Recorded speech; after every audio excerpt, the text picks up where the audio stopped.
Before she was a legend, before her face was on t-shirts, murals, and memes, there was just a girl, broken, bleeding, and alone in a hospital bed. But instead of giving up, she picked up a brush and rewrote her destiny in color and pain. This is not just art. This is rebellion. This is Frida Kahlo. By the way, what time is it where you are right now? And where in the world are you watching from? Drop your location in the comments. I'd love to know how far Frida's story is reaching today. If you enjoy meaningful stories told with passion, don't forget to hit like and subscribe. Only if you truly appreciate the effort I put into bringing these untold lives to light. Now, let's begin. Frida Kahlo was born on July 6, 1907, in the vibrant district of Coyoacán, then a village on the outskirts of Mexico City. Her childhood home, the Casa Azul, the Blue House, was filled with color, contradiction, and quiet strength. It would later become a sanctuary, a battleground, and a museum to one of the most iconic artists of the 20th century. Frida was the third of four daughters, born to Guillermo Kahlo, a German-Hungarian photographer, and Matilda Calderón, a devout Catholic of indigenous and Spanish descent. Her parents were opposites. Guillermo was reserved and intellectual, Matilde religious and emotionally distant. Frida would inherit her father's introspection and artistic eye, but also her mother's fierce resilience. As a child, Frida was imaginative, outspoken, and bold. She read voraciously and asked questions most adults didn't want to answer. But at the age of 6, she contracted polio, which left her right leg thinner and weaker than the other, a physical difference she tried to mask with long skirts, but never allowed to limit her spirit. The illness left her bedridden for months and isolated from other children. During this time, she grew close to her father, who encouraged her to exercise, ride bicycles, and stay mentally sharp. Unlike most girls of her time, Frida didn't aspire to become a wife or a homemaker. Her goal was to become a doctor. She enrolled in the prestigious National Preparatory School in Mexico City at age 15, one of only a handful of girls accepted. There, she stood out not just for her intelligence, but for her rebellious wit, radical thinking, and unique sense of style. She joined a group of young intellectuals known as cachuchas, who debated philosophy, literature, and politics. Frida was drawn to revolution, to ideas that challenged tradition. But even in those early years, before the bus crash that would define her body and before the fame that would define her legacy, Frida Kahlo was already painting herself into the world with sharp edges, unapologetic ideas, and an identity too big to fit inside anyone else's expectations. She wasn't just growing up in Coyoacán. She was preparing to remake herself entirely. On September 17, 1925, Frida Kahlo's life was split in two: the girl she had been and the woman she was forced to become. That afternoon, she boarded a wooden bus with her boyfriend Alejandro Gomez Arias after school. They were laughing, teasing each other, and probably arguing. Frida never did anything halfway. But moments later, the bus collided with a streetcar, and in an instant, her future unraveled into pain, metal, and silence. The crash was horrific. The streetcar crushed the bus against a wall, splintering wood and flinging passengers. Frida was impaled by an iron handrail. It entered her left hip and exited through her pelvis. Her spinal column fractured in 3 places. Her right leg shattered. Her foot dislocated. Her collarbone and ribs broke. Her shoulder was dislocated. Her abdomen was pierced. She was just 18 years old. A man covered her with a borrowed overcoat. Someone else noticed her body was sparkling, not from blood but from the gold powder she had been carrying in a pouch. It had exploded on impact, dusting her broken form in what looked like glittering ash. Frida was taken to the Red Cross hospital and underwent numerous surgeries over the following months. She spent weeks in a body cast, flat on her back, immobile, writhing with infection and uncertainty. The future she'd imagined in becoming a doctor slipped further away with every passing day. But in that stillness, something began to stir. Her father gave her brushes. Her mother rigged a special easel to hang above her bed. A mirror was placed on the canopy so she could see herself. And there, lying in plaster and agony, Frida began to paint. First out of boredom, then out of obsession. Her first subjects were her own reflection, because she was all she had. But what emerged wasn't vanity, it was survival. The crash had broken her physically, but it had also opened a door into her own mind, her own body, and eventually into the surreal language of pain and identity that would define her art. The girl who wanted to heal others now began healing herself, one brushstroke at a time. As Frida Kahlo lay encased in plaster and steel, a body fighting itself with every breath, she began to paint. What started as a form of therapy soon became a language, and that language was deeply personal, brutally honest, and often hard to look at, which was precisely the point. Frida didn't paint pretty flowers or polite landscapes. She painted pain. Her pain. Physical, emotional, and existential. Her first subjects were self-portraits, not because she was vain, but because, as she famously said, "I paint myself because I'm so often alone, and because I am the subject I know best." Her early works were small in scale, painted on tin or wood panels, inspired by Mexican retablos, devotional paintings meant to tell stories of suffering and miracles. Frida turned this tradition inward. Her body became the canvas, her emotions became the altar. She painted herself as split, as pierced, as bleeding. In one painting, she is impaled by nails like a modern-day martyr. In another, she floats in a barren landscape tethered to a broken column, a metaphor for her shattered spine. She painted herself weeping, fractured, decapitated, and bare, but never passive, always watching. Her pain was not sanitized. She painted the ugliness of trauma with beauty, defiance, and even humor. Each piece was a reclamation of her body, her experience, and her identity as a woman in a world that often tried to define her. But Frida wasn't just telling her story. She was inventing a new kind of visual narrative, one that blended Mexican folk art, surrealism, medical illustration, and symbolism. Her paintings became dreamlike autopsies of her soul, framed in color, culture, and myth. By the time she recovered enough to walk again, albeit painfully, Frida was no longer the girl who had wanted to be a doctor. She was an artist, and her art was unlike anything anyone had seen. She had taken the worst thing that had ever happened to her and turned it into a source of creation. Frida Kahlo didn't just paint her pain, she made the world look at it. And in doing so, she turned suffering into a sacred act of self-expression.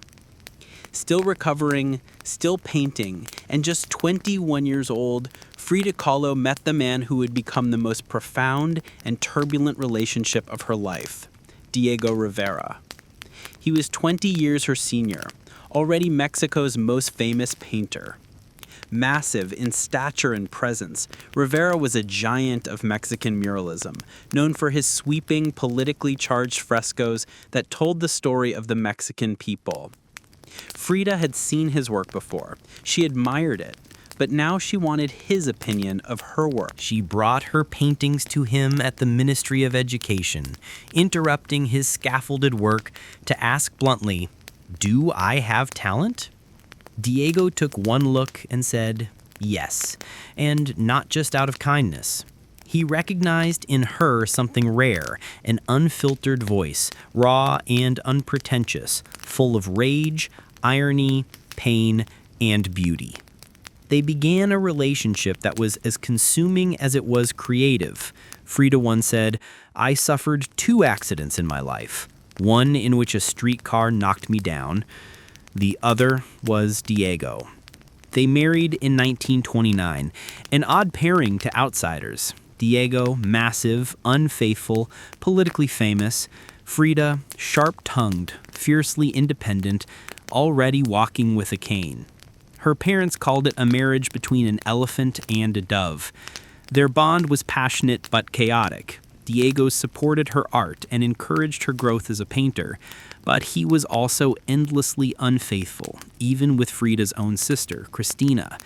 Frida was devastated, and in return, she took lovers of her own, both men and women, including rumored affairs with Leon Trotsky and painter Georgia O'Keeffe. They divorced in 1939, then remarried a year later with different terms. This time, Frida would keep her autonomy, her home, her money, her name. Their second marriage was less about traditional love and more about creative partnership and mutual understanding. Despite the betrayals and the heartbreak, Diego remained a constant force in Frida's life. He challenged her, he wounded her, but he also believed in her, as an artist, as a revolutionary, and as a woman who could redefine what painting could be. Together, they were not peaceful, but they were legendary. In the 1930s, Frida Kahlo followed Diego Rivera on a journey north to San Francisco, Detroit, and New York, as he completed high-profile mural commissions. These years abroad brought her face-to-face with American industrialism, wealth, and the contradictions of capitalism, and they left her with deep political discomfort. Frida was a proud Mexican nationalist, a committed communist, and an admirer of indigenous traditions. The opulence she witnessed in the United States, especially while the Great Depression ravaged much of the country, only deepened her sense of disillusionment. In letters home, she mocked the culture's materialism and obsession with appearances. She missed the grit, color, and contradiction of Mexico. While Diego painted enormous murals on factory walls, Frida began to paint smaller, quieter revolutions, deeply personal works on tin and canvas. Her style solidified, sharp, surreal, emotional, and intimate. It was during this time that she produced some of her most iconic self-portraits. Frida didn't just paint herself for vanity, she painted herself to survive. Her identity became her landscape. With her body constantly in pain from her accident, multiple surgeries, and a failed pregnancy in Detroit, she turned inward. Her portrait showed her bleeding, fragmented, exposed, yet her face was always calm, always direct, unapologetic. One of her most powerful works, Henry Ford Hospital, shows her lying on a hospital bed, crying, surrounded by floating symbols of loss, a fetus, a snail, medical equipment, a cracked pelvis. It was raw, graphic, and deeply emotional, a canvas that bled with truth. Back in Mexico, Frida followed Diego Rivera on a journey north to San Francisco, Detroit, and New York as he completed high-profile mural commissions. These years abroad brought her face-to-face with American industrialism, wealth, and the contradictions of capitalism, and they left her with deep political discomfort. She and Diego welcomed Leon Trotsky into their home while he lived in exile. Frida wore Tijuana dresses, traditional indigenous garments, not just as fashion, but as a political and cultural statement. Her art was never disconnected from her beliefs. Her identity, her body, and her ideology all intertwined in her work. While Rivera was painting murals of revolution, Frida painted its human cost, the body in pieces, the mind on fire, and the self always staring back. In exile and in illness, she became not just a painter of pain, but a painter of resistance. When Frida Kahlo returned to Mexico, she was no longer just Diego Rivera's wife. She had become something else entirely, a force, an artist whose work radiated with raw honesty, surreal symbolism, and cultural identity. Back in her homeland, she stepped fully into herself. Her Casa Halzul in Coyoacan became a sanctuary of color and contradiction. Bright cobalt walls, yellow trim, Aztec statues in the garden, monkeys and parrots wandering freely. The house was a living extension of Frida's imagination. It was a blend of tradition and rebellion, elegance and earth. Here, she surrounded herself with pre-Columbian artifacts, ex-votos, folk art, and revolutionary books. She wore bold Tijuana dresses, wove flowers into her hair, and painted amid the scent of copal incense and the sounds of mariachi on the street outside. This period marked an explosion of creativity. Her paintings became more intricate, more symbolic, and more political. Works like the two Fridas revealed a divided self. One in European dress with a bleeding heart, the other in indigenous clothing, strong and composed. It was Frida's visual autobiography, a portrait of love, loss, and heritage. She exhibited her work in Paris, where artists like Picasso, Breton, and Kandinsky praised her fiercely original style. But even among the surrealists, Frida stood apart. When André Breton tried to label her as one of their own, she pushed back. They thought I was a surrealist, but I wasn't. I never painted dreams, I painted my own reality. She painted Mexico, not the romantic postcard version, but the living, breathing country she adored. Her work pulsed with symbolism: skeletons, hummingbirds, hearts, thorns, corn, and blood. She honored the indigenous roots of her homeland while unmasking the violence of its past and present. But even as her artistic voice grew stronger, her health continued to decline. Multiple surgeries, infections, and chronic pain became daily realities. Still, she painted through it, propped up in bed, torso bound in corsets, fingers clenched around the brush. Frida had returned to Mexico not to rest, but to reclaim her power, through paint, through politics, and through her fearless embrace of the self. Frida's Kahlo's body continued to betray her. Her spine was deteriorating. Her right leg was constantly infected. She underwent more than 30 surgeries in her lifetime, often in grueling succession. At times, she was bedridden for months, encased in body casts or immobilized by traction devices that stretched her bones apart. But still, she painted. Each canvas during these years became both a release and an act of resistance. Her works grew darker, more defiant. She painted with a clarity sharpened by pain, refusing to hide behind metaphor. In The Broken Column, she presents herself split down the middle, her body pierced with nails, a cracked ionic column replacing her spine. Yet her face is stoic, her gaze unflinching. Pain for Frida was no longer just a subject. It was her companion, her antagonist, her muse. Her political voice also grew louder. She joined the Mexican Communist Party, marched in demonstrations, wrote fiery letters, and called out imperialism and injustice. When her health no longer allowed her to walk, she appeared in protests in a wheelchair, defiantly holding signs and shouting slogans. Frida was eventually given her first solo exhibition in Mexico, a long overdue celebration of her art. But her health was so fragile, doctors told her she couldn't attend. So she did what only Frida would do. She arrived by ambulance, carried in on a stretcher, and placed in the center of the gallery on her hospital bed. Dressed in traditional finery, surrounded by her own work, she greeted guests with tequila, laughter, and that fire still burning in her eyes. Her final paintings were both childlike and harrowing. In Marxism Will Give Health to the Sick, she painted herself wearing a steel corset, cradled by the hands of Marx, casting away symbols of oppression. Her last known work was a still life of sliced watermelons, one piece bearing the words, "Viva la vida," long live life. Even in the face of death, she remained defiant, joyful, and political. Frida Kahlo's last portraits weren't just self-portraits, they were acts of revolution, painted in pain, but always signed with life. Frida Kahlo died in the same place she had been born, La Casa Azul in Coyoacán. The official cause was listed as a pulmonary embolism, but those closest to her whispered of something deeper. She had been ill, yes, but also exhausted by pain, by surgeries, by the long war with her own body.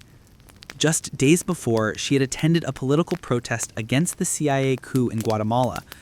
Weak and wheelchair-bound, she insisted on going, her clenched fist raised in the air. Revolution remained her final heartbeat. Her last diary entry was brief but piercing. I hope the exit is joyful, and I hope never to return. Frida's funeral was held at the Palacio de Bellas Artes, Mexico's most prestigious cultural institution. Her body, draped in the red flag of the Mexican Communist Party, was watched over by friends, family, artists, and revolutionaries. Diego Rivera was inconsolable. He called her the greatest love of his life, even as his betrayals had nearly broken her. But in the years that followed her death, something extraordinary happened. Frida Kahlo refused to disappear. At first, her name was whispered only in art circles. Her works weren't easy to categorize, too political for surrealists, too surreal for traditionalists. But slowly, her image, her story, and her defiance began to resonate. Through the feminist movements, as scholars and activists reclaimed forgotten voices, Frida's became louder. She wasn't just a painter anymore. She was a symbol of pain turned into beauty, of feminism born through resistance, of Mexican identity celebrated without apology, of queerness, disability, revolution, and authenticity. Her face, unibrow, gaze, and flowers in her hair became iconic. Her home became a museum. Her diary became a sacred text. And her paintings now hang in the world's greatest museums. Frida Kahlo had lived much of her life in Diego's shadow, but in death, she stepped forward. She didn't just leave behind paintings, she left behind a mirror and dared us all to look, not with pity, not with fear, but with fire. Today, Frida Kahlo's face is everywhere, printed on t-shirts, painted on murals, turned into dolls, memes, posters, and icons. Her signature unibrow, her flower-crowned hair, her direct gaze, all instantly recognizable. But what makes her legacy powerful isn't just that people know her face. It's that they recognize the truth behind it. Frida didn't try to be flawless. She didn't fit into boxes. She wasn't conventional, and she didn't care to be. In a world that demands perfection, she gave us realness. Raw, messy, vibrant, angry, joyful, contradictory realness. She celebrated what made her different. Her disability, her queerness, her politics, her culture, and turned it into art that transcended borders and decades. She's become more than an artist. She's a global symbol of defiance, feminism, cultural pride, and creative resistance. For queer communities, she's a fearless bisexual icon who lived openly and unapologetically in a time that demanded silence. For women, she's a reminder that power doesn't require permission. For disabled artists, she's proof that pain can fuel the brush, not stop it. And for Mexico, she's a daughter reclaimed, fierce, folkloric, and forever part of the national soul. Her paintings, once dismissed as too strange or too personal, are now among the most revered in the world. Works like The Two Fridas, Self-Portrait with Thorn Necklace and Hummingbird, and The Broken Column aren't just seen. They're felt deeply by anyone who has ever suffered and needed to turn that suffering into something sacred. She lived in the margins and turned them into center stage. She embraced contradiction, a communist who wore gold, a woman betrayed who loved again, a body in pieces with a soul unbreakable. And through it all, she painted not just with color, but with conviction. Frida Kahlo never asked to be a symbol. She simply told the truth about herself. And in doing so, told the truth for millions of others who had never seen themselves reflected in art before. Now when we see her face, we see courage. We see color. We see resistance. We see Frida. Not gone, but immortal. In the humid depths of the Chiapas jungle in southern Mexico, the ruins of Palenque whisper stories from the ancient Maya world. Towering temples rise above the canopy, their limestone faces eroded by time, but still brimming with secrets. And in 1994, one of those secrets revealed itself. A team of Mexican archaeologists led by Fanny Lopez Jimenez was surveying Temple 3, a relatively modest pyramid next to the more famous Temple of the Inscriptions, the burial site of the mighty King Pakal the Great. Temple 3 wasn't expected to hold much until they noticed something odd: a sealed, hidden chamber beneath the structure. No looters had touched it. It was pristine. When the archaeologists broke through and lowered themselves inside, they found a stone sarcophagus resting in silence. The air was heavy with the weight of centuries. As they opened the lid, red dust rose like smoke, brilliant, shocking red.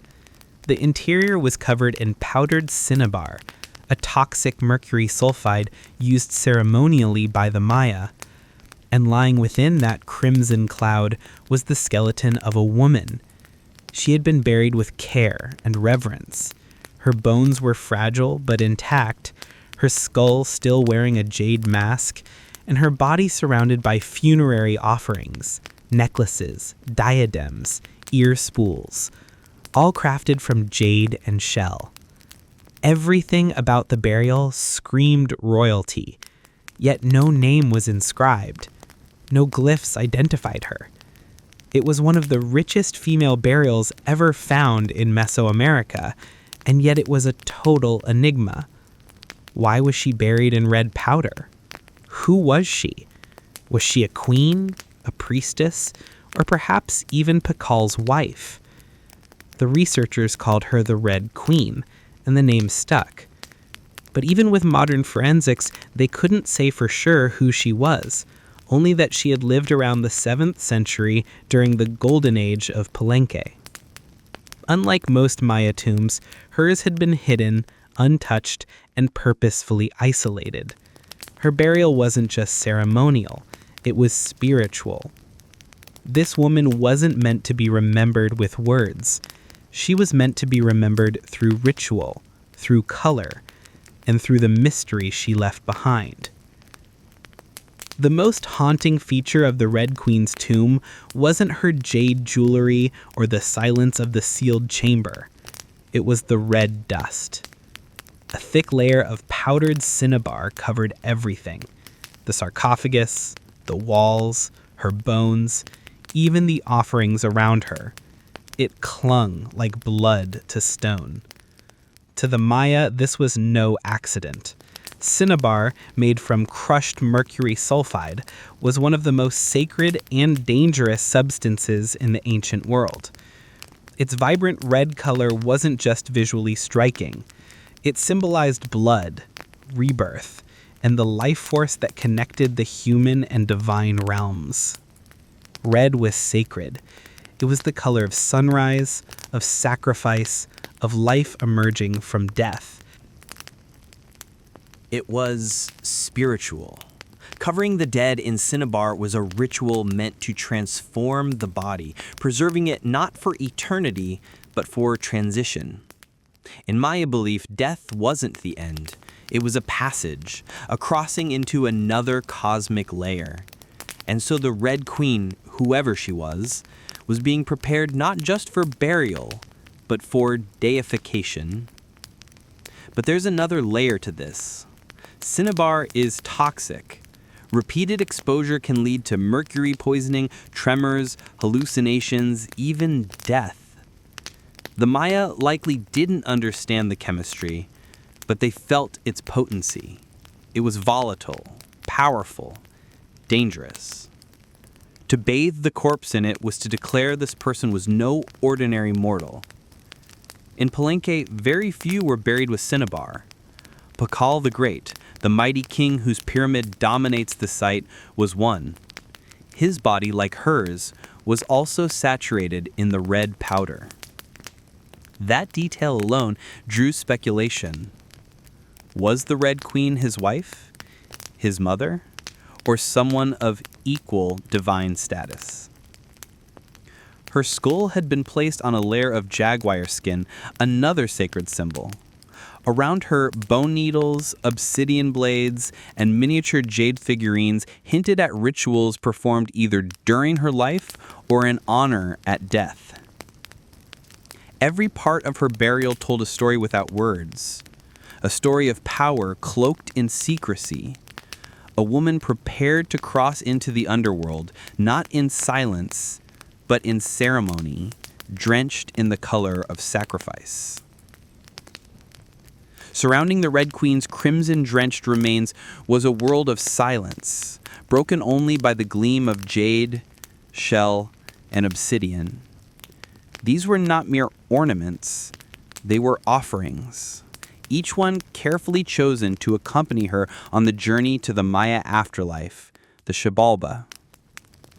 At her sides were jade necklaces, heavy and cold, their polished surfaces still radiant after centuries underground. Jade was not just beautiful, it was sacred. The Maya considered it a symbol of eternal life. It represented the green of maize, the vitality of the jungle, and the breath of the gods. Only the elite were buried with jade. For the Red Queen, it covered her chest, wrists, and ears, a clear sign that in life she wielded influence, perhaps even divine favor. One of the most haunting objects was the jade funerary mask placed delicately over her face. Unlike the golden death masks of Egypt, this one was subtle. Constructed from dozens of tiny mosaic tiles arranged to mimic the contours of her skull. The mask served a ritual function, to protect the soul, to preserve identity, and to present her as divine in the eyes of the gods. Scattered near her bones were bone needles, obsidian blades, and shell artifacts. These could have been tools of ritual or symbols of her status as priestess, healer, or royal matriarch. One bone pin was engraved, faint but purposeful. A small echo of her voice lost to time.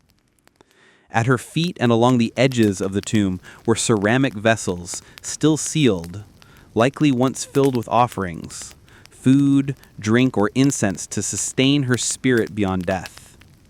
The Maya believed the afterlife was a journey, dangerous, layered, filled with challenges. These items weren't luxuries, they were necessities.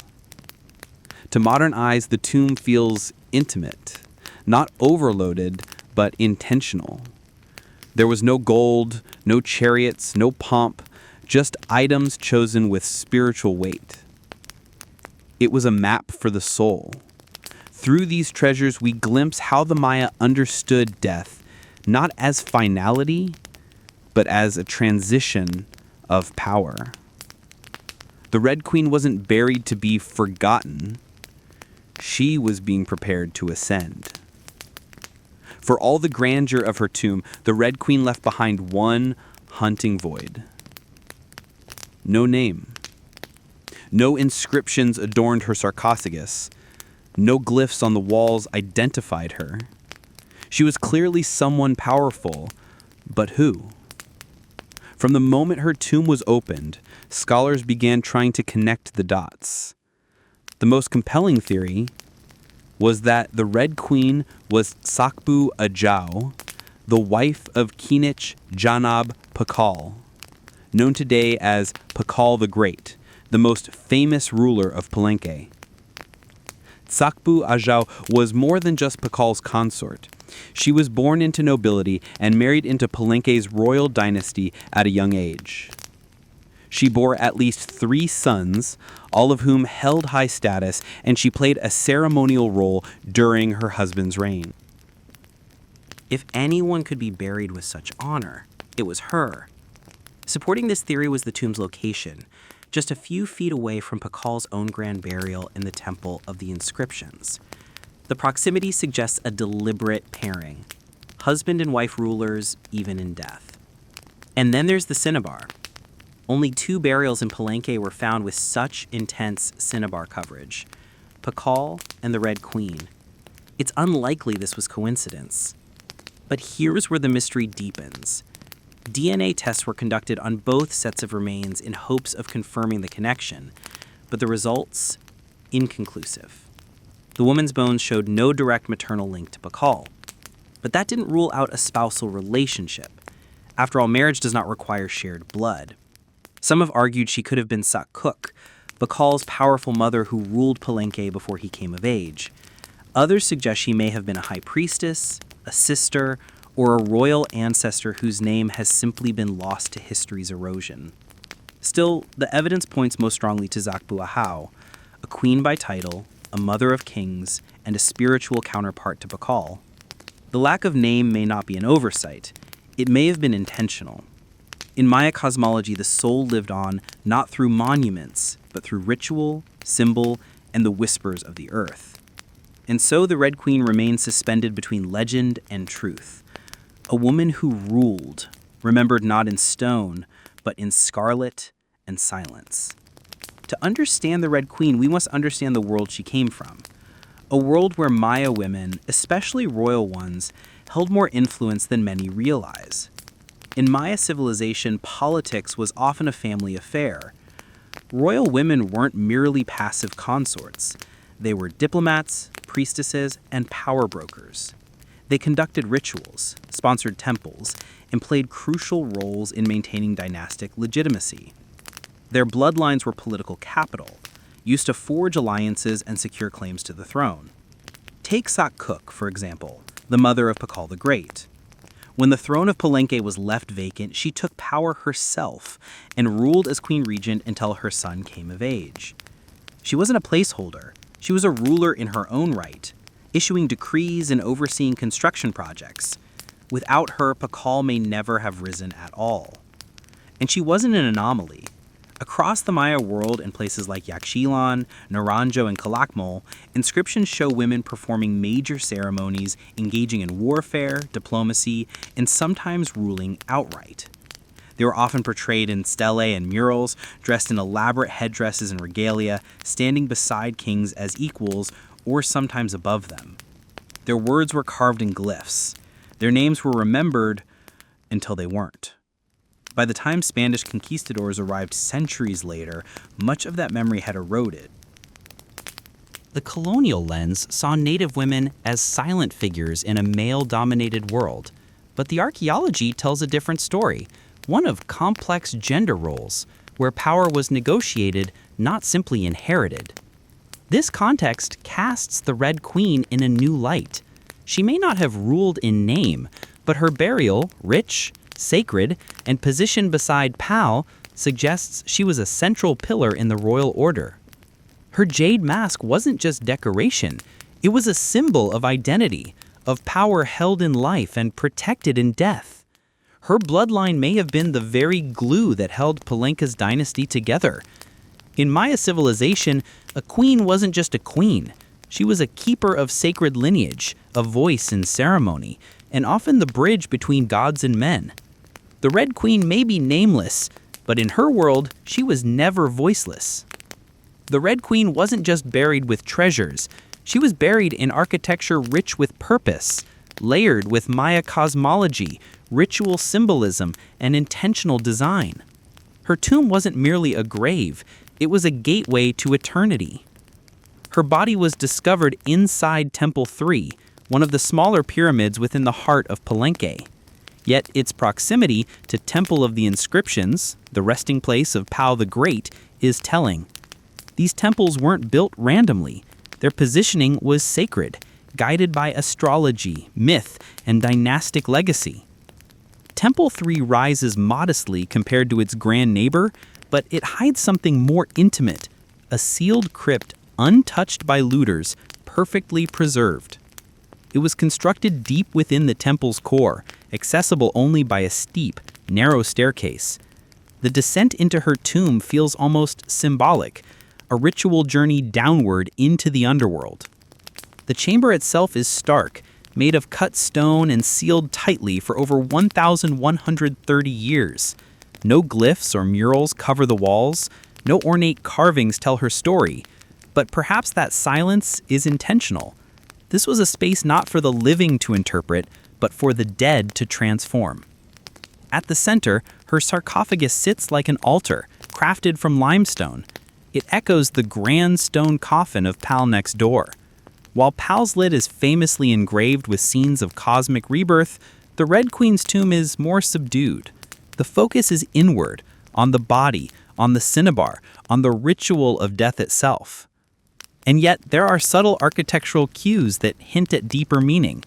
The tomb is aligned east to west, a symbolic path mirroring the sun's journey from life to death. The chamber is small but powerful. It feels deliberate, personal, a sacred enclosure for someone revered. Maya temples were cosmological tools, bridges between the heavens, the earth, and the underworld. To be buried in one was to be elevated beyond the human realm. The Red Queen's eternal home wasn't an afterthought. It was a carefully constructed shrine, a place where death became transformation. Her bones rest in stone, her essence in cinnabar, and her legacy in the architecture itself. A temple that speaks without words, telling us she mattered. To the ancient Maya, death wasn't the end, it was a threshold, a sacred passage into the underworld known as Xibalba. And for someone like the Red Queen, this crossing was not only spiritual, it was political, cosmological, and deeply ritualized. Burial rituals were carefully choreographed events, rooted in myth and meant to guide the soul through the treacherous layers of the underworld. Maya texts and iconography tell us that Xibalba was no peaceful afterlife. It was a maze of darkness, rivers of blood, trials, and gods of death. Only those properly buried, ritually prepared, and spiritually equipped could make the journey successfully. The Red Queen was buried wrapped in cinnabar, encased in stone, and surrounded by offerings, clear signs of an elite burial. But there's more. The presence of bone needles and obsidian blades in her tomb hints at auto-sacrifice rituals, possibly symbolic tools representing rites she had performed in life, or that were reenacted at her burial to empower her spirit.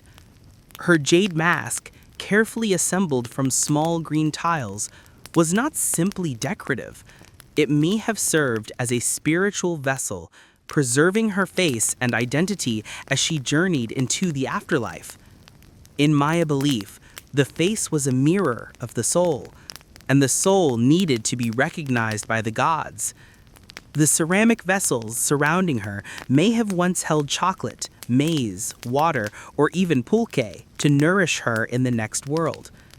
Other items, like stingray spines or shelled trumpets, could have represented spiritual tools, calls to the gods, or tokens of ritual communication.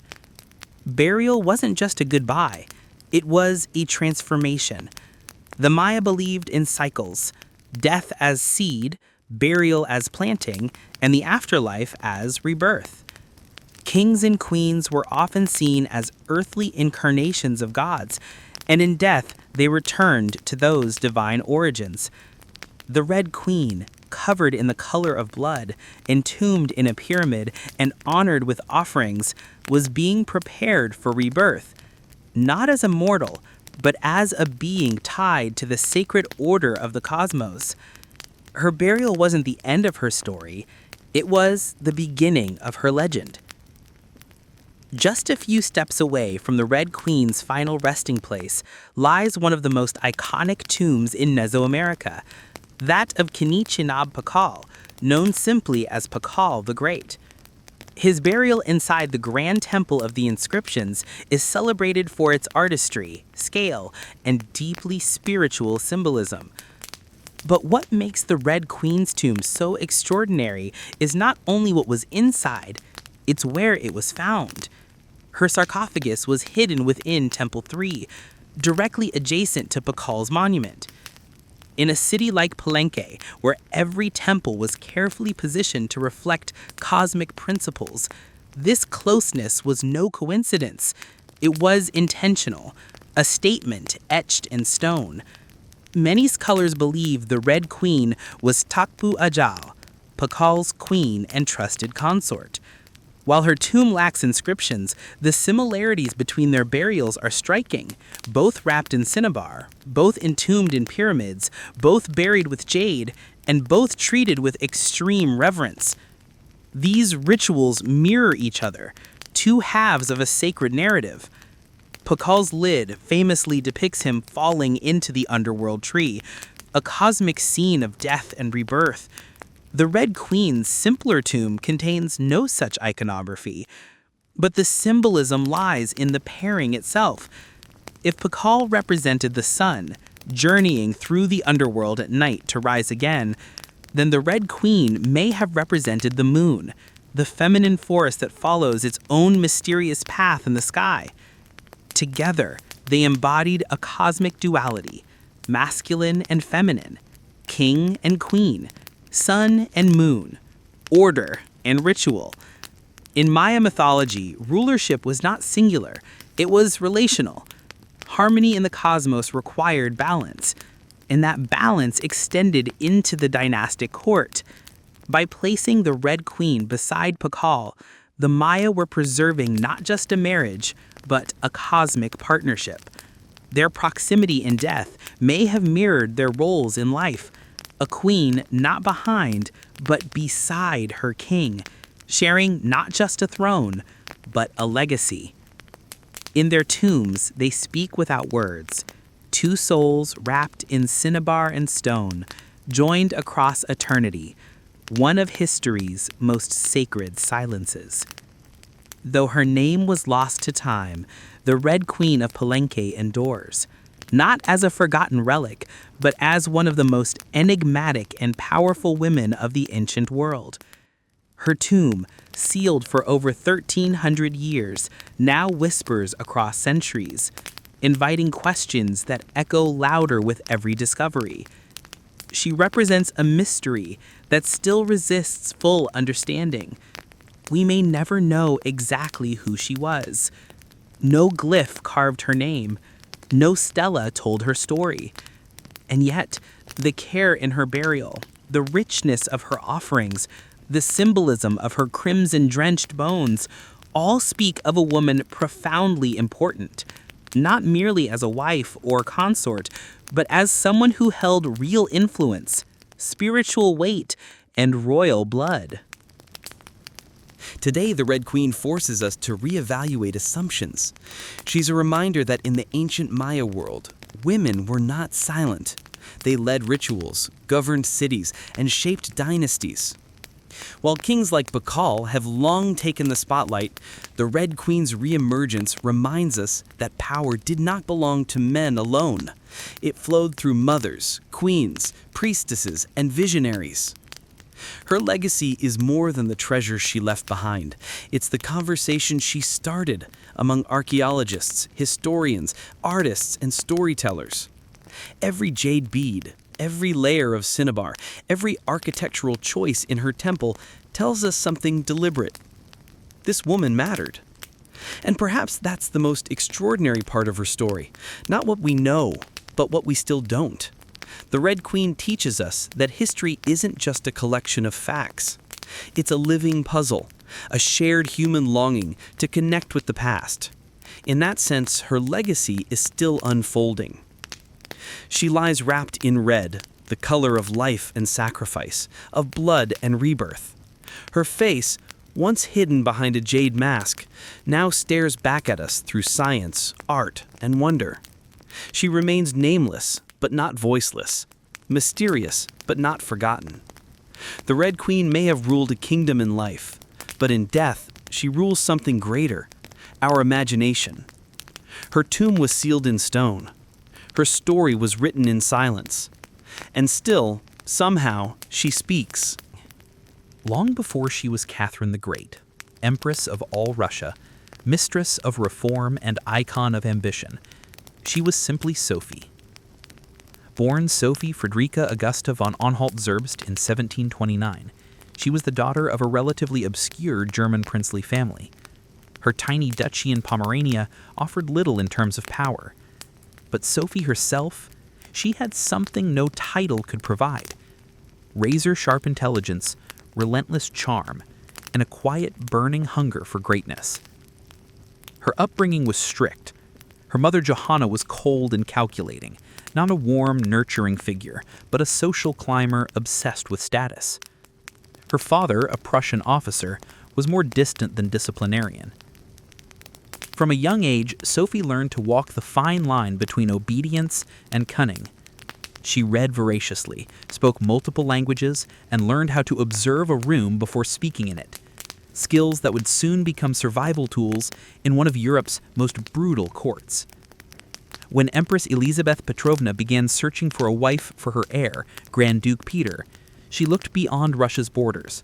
Peter himself was of German descent, and Empress Elizabeth believed a foreign bride, pliable and grateful, would be easier to control. Sophie fit the bill perfectly. Noble blood, Lutheran faith, which she'd have to abandon, and a reputation for both grace and humility. At just 14 years old, Sophie was summoned to Russia. She arrived in the freezing capital of St. Petersburg wearing thin German fabrics and a diplomatic smile. Her mother pushed her forward like a chess piece. Sophie, however, had her own game in mind. To become acceptable in Russian society, she converted to Orthodoxy, taking the name Ekaterina Alexeyevna. The ceremony was public, symbolic, and life-altering. She wasn't just changing religions, she was burning the bridge behind her, stepping into a foreign empire with no way back. No one watching that quiet teenage girl in a fur-trimmed coat could have predicted what would come next. Betrayal, revolution, enlightenment, and empire. But from the moment Sophie stepped foot in the Russian court, she stopped being a pawn and began planning how to become a queen. Catherine's marriage to Grand Duke Peter was meant to secure her place in Russian royalty, but from the very beginning it felt more like a cage than a crown. Peter, heir to the Russian throne, was not the dashing prince of fairy tales. Awkward, immature, and obsessed with toy soldiers, he was far more interested in playing war games in his chambers than governing an empire or showing affection to his new wife. Some accounts even suggest he refused to consummate the marriage for years. He idolized Frederick the Great of Prussia and resented the Russian court that had adopted him. In contrast, Catherine embraced Russia with fierce determination. She learned the language, studied its history, and memorized Orthodox rituals. She wanted to belong. Peter wanted to escape. This mismatch wasn't just emotional, it was political. The Russian court was a viper's nest of gossip, paranoia, and brutal power games. Empress Elizabeth still ruled with absolute authority, but her health was in decline. Everyone knew a transition was coming, and everyone had an agenda. Catherine was watched constantly. Her letters were read, her friendships monitored, and her every move scrutinized.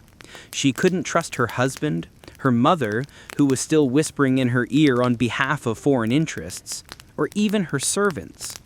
In this world, alliances could turn into accusations overnight. But Catherine was no fool. She learned to play the court's games quietly, cultivating allies in the shadows.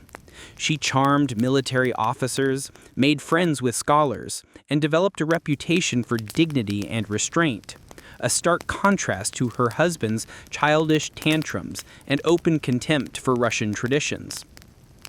Behind closed doors, Catherine began reading Enlightenment thinkers like Voltaire and Montesquieu. While others saw her as a young consort, she was building a vision, not just for herself, but for Russia, a nation of strength, education, and reason. But there was one problem. The longer Peter lived, the longer Catherine remained in limbo, a powerless wife to a man unfit to rule. So she waited, observed, planned. She knew the Russian throne wouldn't be inherited. It would have to be taken. After nearly 20 years of waiting, watching, and quietly maneuvering, Catherine saw her moment and seized it with breathtaking precision. Empress Elizabeth had died, and Peter, now Peter III, was Tsar. But his reign began unraveling almost immediately. In just a few short months, Peter alienated the church, offended the nobility, insulted the army, and lavished praise on Prussia, Russia's longtime enemy.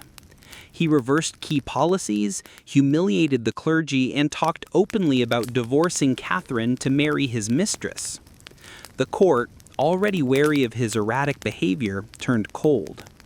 The army, filled with generals loyal to Catherine, grumbled in corridors. Even ordinary Russians, devout and patriotic, saw Peter as a foreign puppet who mocked their traditions. Catherine, watching all of this unfold, made her move. While Peter was away at his summer palace, Catherine launched a bloodless coup d'etat. Supported by key military officers, including her lover Grigory Orlov and his influential brothers, she rode through St. Petersburg in full regalia, was proclaimed Empress Catherine II, and won the allegiance of the powerful Imperial Guard. Peter, caught off guard and without allies, surrendered within days. He was taken into custody and shortly after found dead under mysterious circumstances. Officially, it was reported as a hemorrhoidal colic. Unofficially, it was murder. Catherine was now empress, not by birth, not by marriage, but by will, wit, and audacity. It was unprecedented. A foreign-born woman with no legitimate claim had taken the Russian throne without a single battle. But her real challenge was just beginning. She had to transform that bold grab for power into a lasting legacy. Would Russia accept her? Would the nobility respect her? Could she hold the empire together without falling victim to the same fate as her husband? Catherine understood that power gained through intrigue could be lost just as easily. She needed to rule not as a schemer, but as a visionary. And so began her transformation from a careful conspirator to a reforming empress, one who would redraw borders, embrace the Enlightenment, and redefine what it meant to be a woman in power. Once Catherine had the crown, she could have rested on her power. But she didn't. She had something bigger in mind than simply sitting on a throne.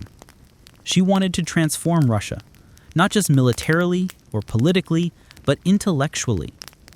While Peter had worshipped Frederick the Great and toy soldiers, Catherine idolized Voltaire, Diderot, and the bold thinkers of the Enlightenment.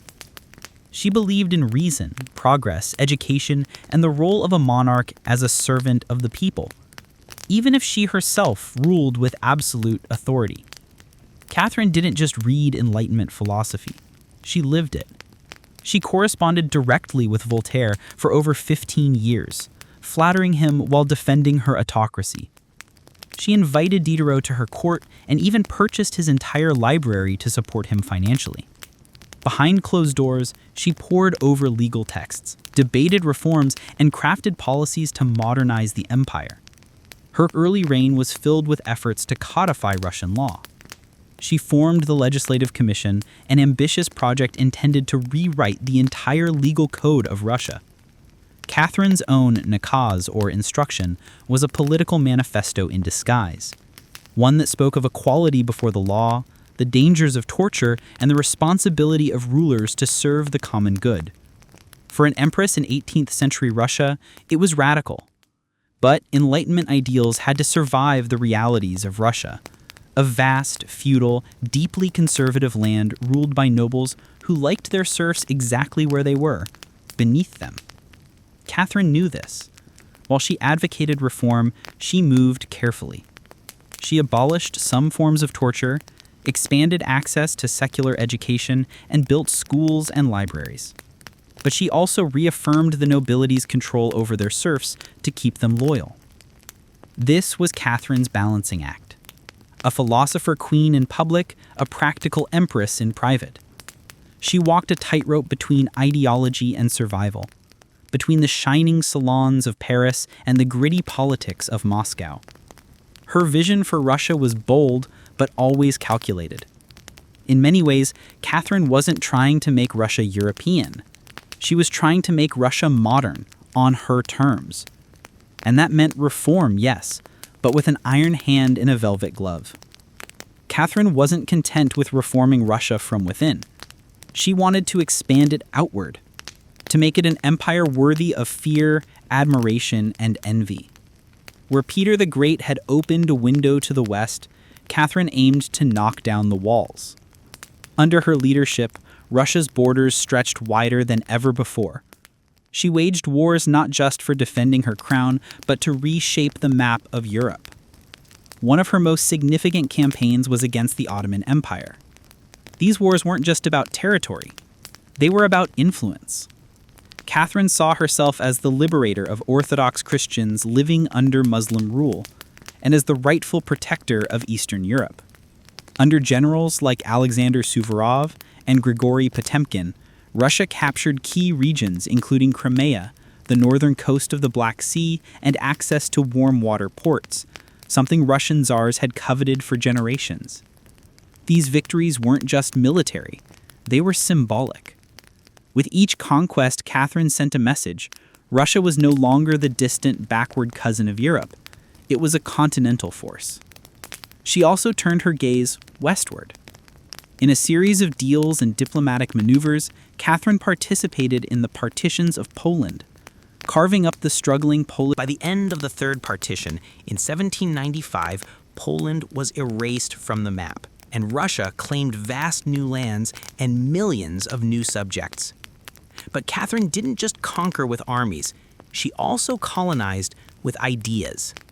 New cities were built, trade routes were expanded, German settlers were invited to cultivate Russian farmland. The empire became a mosaic from the icy Baltic to the sun-drenched shores of the Black Sea. And through it all, Catherine remained the central force, reading reports, issuing orders, and personally overseeing the shape of her expanding empire. Critics would accuse her of being power-hungry, even imperialistic. But to Catherine, expansion wasn't ambition, it was destiny. A great ruler, she believed, was measured not just by ideas, but by borders. She didn't just want to rule Russia, she wanted to remake it as a civilized empire, feared by its enemies, respected by its peers, and loyal to her alone. For all her brilliance and power, Catherine the Great was just as famous for what went on behind palace doors. And no, not all of it was whispered in libraries. Catherine's private life became one of the most talked about aspects of her reign. She had lovers, not just one or two, but a carefully curated parade of them. Many decades younger, often handsome, and sometimes politically influential. She didn't hide them. In fact, she often rewarded them with titles, estates, and pensions if they behaved well. If not, they were quietly dismissed, sometimes with a polite thank you and a promotion. Among the most important of these lovers was Grigory Potemkin, a man as brilliant as he was bold. Their relationship blurred the lines between romance, politics, and partnership. Some historians believe they may have even married in secret.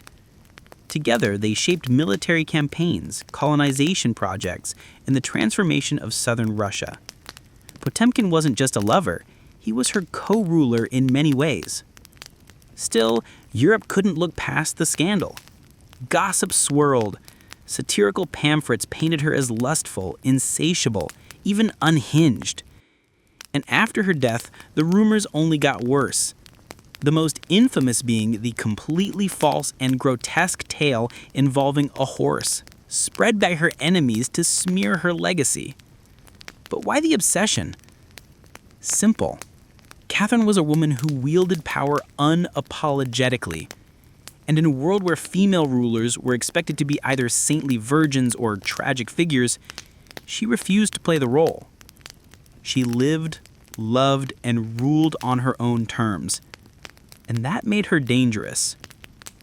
Ironically, while her critics painted her as immoral, Catherine herself was deeply philosophical about love and sexuality.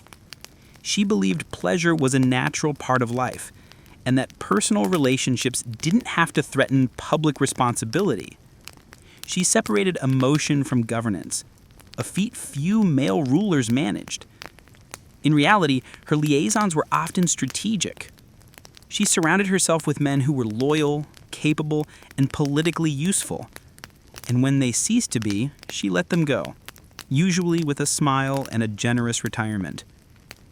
Catherine's love life didn't weaken her rule. It was part of her strategy, a blend of passion and power that made her unforgettable, envied, and feared. This wasn't a foreign war she could win with cavalry and treaties. This was a revolt from within, her own people rising against the system she ruled. But Catherine didn't panic. She acted. She dispatched professional military forces to crush the rebellion ruthlessly. Pugachev's forces were defeated. He was captured, displayed in an iron cage, and eventually beheaded in Moscow, a public warning to all who dared follow. Afterward, Catherine doubled down on order and control. Her dreams of liberating the serfs quietly faded into silence. The rebellion had shown her the limits of enlightenment, in a country still shackled by feudalism. She now leaned harder on the nobility, who offered loyalty in exchange for absolute control over their serfs. This was a turning point. The empress who once quoted Voltaire now prioritized stability over philosophy. Reform became cautious. Surveillance increased. Rebellion, even whispered, was to be stomped out before it had breath. Pugachev may have lost his head, but he left behind a warning that haunted Catherine. That power built on inequality could only hold so long before the storm came crashing through. By the time Catherine the Great approached the final years of her life, she had ruled Russia for over 3 decades, longer than any female ruler in Russian history. From the moment she seized power, she had defied expectations, reshaped her empire, and redefined what a woman and a monarch could be. Under Catherine's reign, Russia became a true European powerhouse. Its territory expanded by over 200,000 square miles, swallowing Crimea, parts of Poland, and stretches of the Black Sea coast. These weren't just military wins. They were strategic pivots securing warm water ports and reshaping trade. But her legacy wasn't just drawn on maps. Catherine left a cultural mark as well. She helped found the Hermitage Museum, amassed one of the greatest art collections in Europe, and corresponded with the greatest minds of the Enlightenment. Her court became a center of sophistication, art, and intellectual ambition. In a country often viewed as backward by Western Europeans, Catherine put Russia firmly on the cultural map.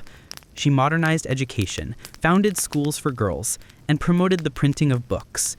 She introduced smallpox inoculation to Russia, even publicly receiving the vaccine herself, an act of scientific bravery in her time.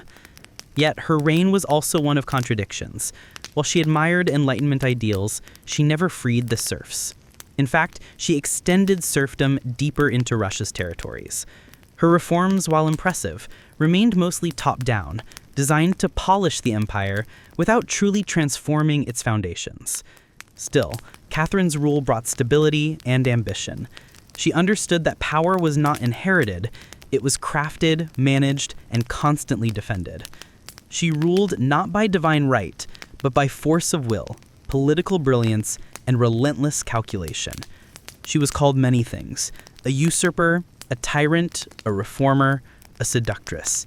But above all, she was effective. When she died, Russia was wealthier, larger, and more formidable than it had been in centuries. She left behind a throne secure, an empire expanded, and a legend that would endure for generations. Catherine didn't just reign, she ruled, with intellect, strategy, and an unapologetic grip on history. And in doing so, she became more than an empress. She became a myth. For all her power, expansion, and enduring legacy, Catherine the Great was still, at her core, a woman navigating a man's world, and reshaping it in her image. Behind the imperial portraits and state decrees was someone deeply aware of how precarious her position was. She was not born Russian. She came to the throne through a coup. She ruled an empire that didn't want a woman in charge. And yet, she not only endured, she thrived. Catherine was never content to be ornamental. She read constantly, wrote endlessly, and never stopped learning. Her daily schedule was intense. Hours of reading reports, corresponding with foreign powers, editing state papers, and managing a court filled with rival factions. She wasn't content to simply sit on the throne. She worked the throne like a stateswoman born to it. She was also, in many ways, lonely. She surrounded herself with courtiers, lovers, and artists, yet wrote in her memoirs of how few people she could truly trust. Her son, Paul, whom she distrusted and kept away from state matters, grew into a man she feared would undo all her progress. Her greatest emotional partnership with Gregory Potemkin faded into deep friendship, but his death in 1791 left a wound that never truly healed. Catherine crafted her image carefully. She understood the power of narrative and wielded it better than most monarchs of her age. She posed as Mother of Russia, enlightened monarch, warrior empress, and lover of the arts. But beneath those roles was a woman who had endured rejection, betrayal, scandal, and rebellion, and kept going. When she died in 1796, she left behind an empire transformed, but also questions. Could she have done more to end serfdom? Were her Enlightenment ideals compromised by politics? Was she more reformer or ruler? History remembers her by the title she never gave herself, the Great. It wasn't because she was flawless or kind or just. It was because she took power and wielded it on her own terms in a time and place where women weren't supposed to have any. She didn't just wear the crown, she rewrote what it meant to deserve one.